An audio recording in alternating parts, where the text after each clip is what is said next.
بسم اللہ الرحمن الرحیم۔ سورہ بقرہ میں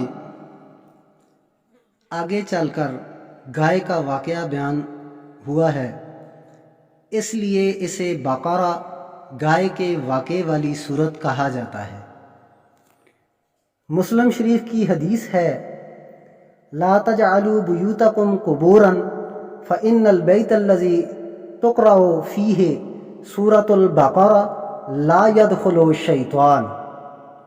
سورہ بقرہ جس گھر میں پڑھی جائے اس گھر سے شیطان اور شیطانی طاقتیں بھاگ جاتی ہیں، جیسا کہ جادو، آسیب، یہ بھی سب بھاگ جاتی ہیں جدھر سورہ بقرہ کی تلاوت کی جائے جس گھر میں۔ تفسیر ابن کثیر کے مطابق سورہ بقرہ نزول کے اعتبار سے یہ مدنی دور کی ابتدائی صورتوں میں سے ہے، البتہ اس کی بعض آیات حجۃ الوداع کے موقع پر نازل ہوئیں۔ بعض علماء کے نزدیک اس میں 1000 خبر، 1000 احکام اور 1000 منہیات ہیں۔ الف لام میم انہیں حروف مقطعات کہا جاتا ہے، یعنی علیحدہ علیحدہ پڑھے جانے والے حروف۔ ان کے معنی کے بارے میں کوئی مستند روایت نہیں ہے۔ ترمذی شریف میں نبی پاک صلی اللہ تعالیٰ علیہ وآلہ وسلم نے فرمایا کہ میں نہیں کہتا کہ الف لام میم ایک حرف ہے، بلکہ الف ایک حرف، لام ایک حرف اور میم ایک حرف ہے، اور ہر حرف پر ایک نیکی اور ایک نیکی کا اجر 10 گنا ہے۔ ذالک الکتاب،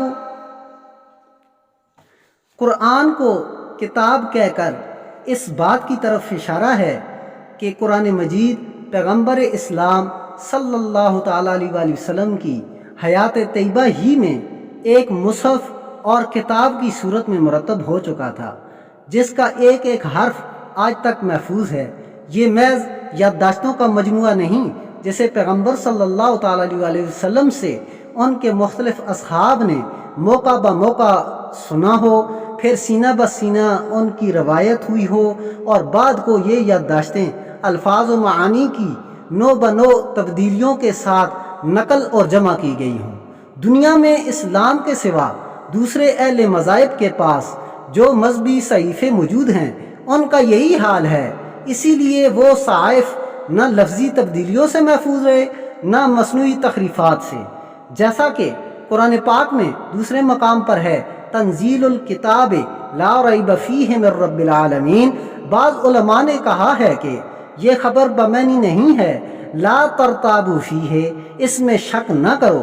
علاوہ ازیں اس میں جو واقعات بیان کیے گئے ہیں ان کی صداقت میں جو احکام و مسائل بیان کیے گئے ہیں ان سے انسانیت کی فلاح و نجات وابستہ ہونے میں، اور جو عقائد توحید و رسالت اور معاد کے بارے میں بیان کیے گئے ہیں ان کے برحق ہونے میں کوئی شک نہیں۔ ھدی للمتقین، ویسے تو یہ کتاب الہی تمام انسانوں کی ہدایت اور رہنمائی کے لیے نازل ہوئی ہے، لیکن اس چشمہ فیض سے سیراب صرف وہی لوگ ہوں گے جو آب حیات کے متلاشی اور خوف الہی سے سرشار ہوں گے، جن کے دل میں مرنے کے بعد اللہ کی بارگاہ میں کھڑے ہو کر جواب دہی کا احساس اور اس کی فکر ہی نہیں، جن کے اندر ہدایت کی طلب یا گمراہی سے بچنے کا جذبہ ہی نہیں ہوگا، تو انہیں ہدایت کہاں سے اور کیوں کر حاصل ہو سکتی ہے؟ جیسے سورج کی روشنی ہر شخص تک پہنچتی ہے، لیکن اس سے فائدہ وہی اٹھا سکتا ہے جس کو دیکھنے والی آنکھ بھی میسر ہو۔ جو آنکھ ہی سے محروم ہو اس کے لیے دن کی روشنی اور رات کی تاریکی دونوں برابر ہیں۔ بادل ہر زمین پر برستا ہے، لیکن سیراب وہی زمینیں ہوتی ہیں جن میں پانی جذب کرنے کی صلاحیت بھی ہو۔ چٹیل اور سنگلاخ زمین کو بارش سے کچھ نفع نہیں ہوتا۔ اسی طرح قرآن مجید کے مخاطب تو تمام انسان ہیں، لیکن قرآن مجید کی دعوت ہدایت سے فائدہ انہی لوگوں کو حاصل ہوگا جو ہدایت کے طلبگار بھی ہوں گے۔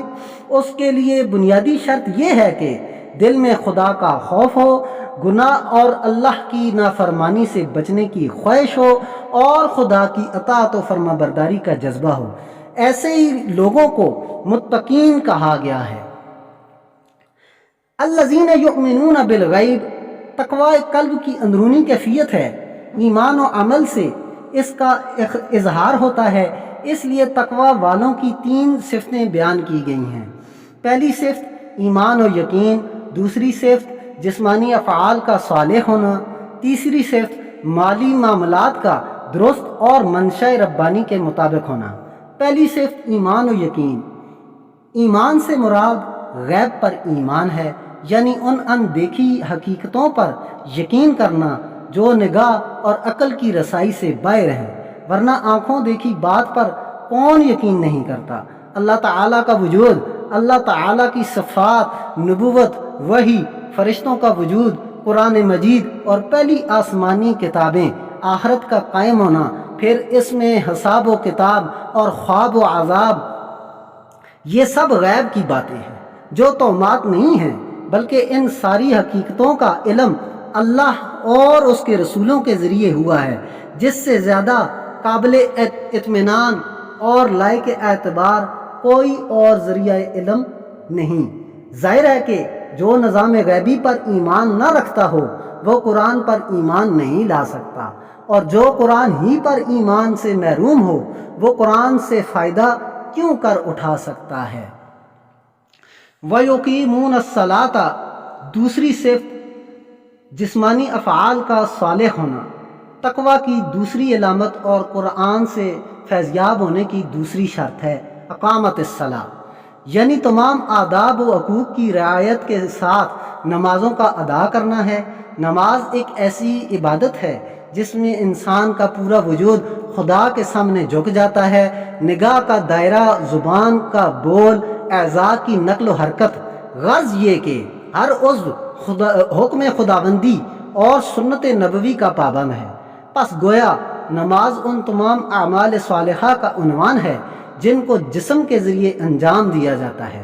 روزہ ہو، حج ہو، خلق اللہ کی خدمت ہو، جہاد ہو، دل و نگاہ اور جسم کے ایک ایک عضو کی نگاہ سے حفاظت ہو۔ اقامت الصلاۃ گویا بدن سے انجام دیے جانے والے ان تمام نیک اعمال کو شامل ہے۔ تیسری صفت مالی معاملات کا درست اور منشاء ربانی کے مطابق ہونا، رزقناہم ینفقون، تقوی کی تیسری پہچان اور قرآن سے ہدایت حاصل کرنے کے لیے تیسرا ضروری وصف انفاق یعنی اللہ کے راستے میں خرچ کرنا ہے۔ اس میں زکوٰۃ و صدقات واجبہ بھی شامل ہیں، صدقات نافلہ بھی داخل ہیں، اور ماں باپ، بیوی، بچوں، رشتہ داروں، پڑوسیوں اور مہمانوں، غرض خدا کے تمام بندوں کے ساتھ حسن سلوک بھی۔ جو شخص دوسروں کا حق ادا کرنے میں کوتاہ نہ ہو وہ حرام طریقہ پر دوسرے بھائی کا مال کیسے حاصل کر سکتا ہے؟ وہ یقیناً سود، جوا اور کمائی کے حرام طریقوں سے بھی اپنے مال کی حفاظت کرے گا۔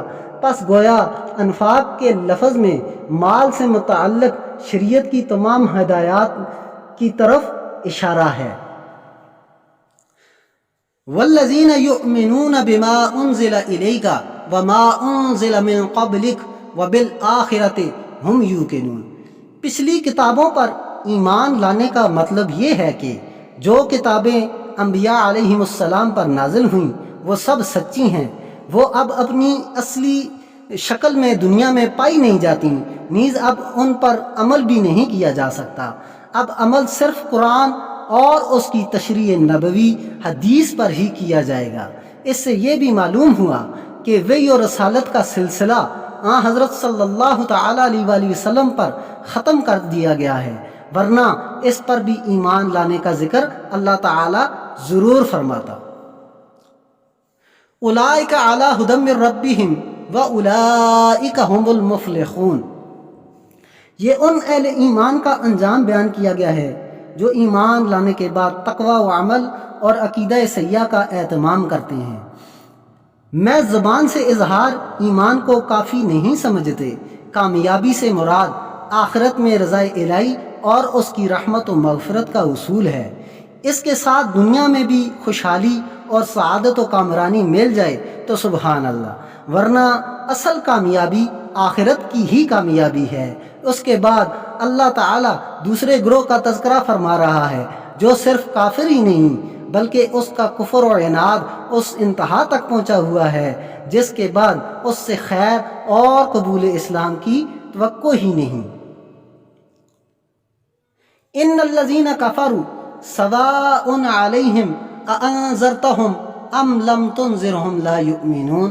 نبی صلی اللہ تعالیٰ علیہ وآلہ وسلم کی شدید خواہش تھی کہ سب مسلمان ہو جائیں، اور اسی حساب سے آپ صلی اللہ تعالیٰ علیہ وآلہ وسلم کوشش فرماتے، لیکن اللہ تعالیٰ نے فرمایا کہ ایمان ان کے نصیب میں ہی نہیں ہے۔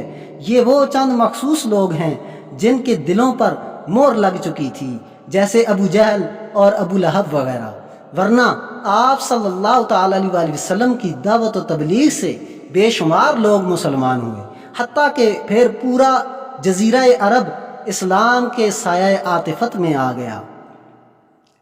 ختم اللہ علی قلوبہم وعلی سمعہم وعلی ابصارہم غشاوۃ ولہم عذاب عظیم۔ یہ ان کے عدم ایمان کی وجہ بیان کی گئی ہے کہ جو کہ کفر و معصیت کے مسلسل ارتکاب کی وجہ سے ان کے دلوں سے قبول حق کی استعداد ختم ہو چکی ہے، ان کے کان حق بات سننے کے لیے آمادہ نہیں، اور ان کی نگاہیں کائنات میں پھیلی ہوئی رب کی نشانیاں دیکھنے سے محروم ہیں۔ تو اب وہ ایمان کس طرح لا سکتے ہیں؟ ایمان تو انہی لوگوں کے حصے میں آتا ہے جو اللہ تعالیٰ کی دی ہوئی صلاحیتوں کا صحیح استعمال کرتے اور ان سے معرفت کردگار حاصل کرتے ہیں۔ اس کے برعکس لوگ تو اس حدیث کا مصداق ہیں جس میں بیان کیا گیا ہے کہ مومن جب گناہ کر بیٹھتا ہے تو اس کے دل میں سیاہ نقطہ پڑ جاتا ہے، اگر وہ توبہ کر کے گناہ سے باز آ جاتا ہے تو اس کا دل پہلے کی طرح صاف شفاف ہو جاتا ہے، اور اگر وہ توبہ کی بجائے گناہ پر گناہ کرتا جاتا ہے تو وہ نقطہ سیاہ پھیل کر اس کے پورے دل پر چھا جاتا ہے۔ نبی صلی اللہ تعالیٰ علیہ وآلہ وسلم نے فرمایا یہی وہ زنگ ہے جسے اللہ تعالیٰ نے بیان فرمایا ہے کلا بل ران علی قلوبہم ما کانوا یکسبون، یعنی ان کے کرتوتوں کی وجہ سے ان کے دلوں پر زنگ چڑھ گیا ہے۔ ترمذی شریف میں تفسیر سورہ مطففین اسی کیفیت کو قرآن نے ختم اللہ مہر لگ جانے سے تعبیر فرمایا ہے، جو ان کی مسلسل بداعمالیوں کا منطقی نتیجہ ہے۔ اللہ تعالیٰ سے دعا ہے جو پڑھا ہے سنا ہے اس پر عمل کرنے کی توفیق عطا فرمائے، آمین یا رب العالمین۔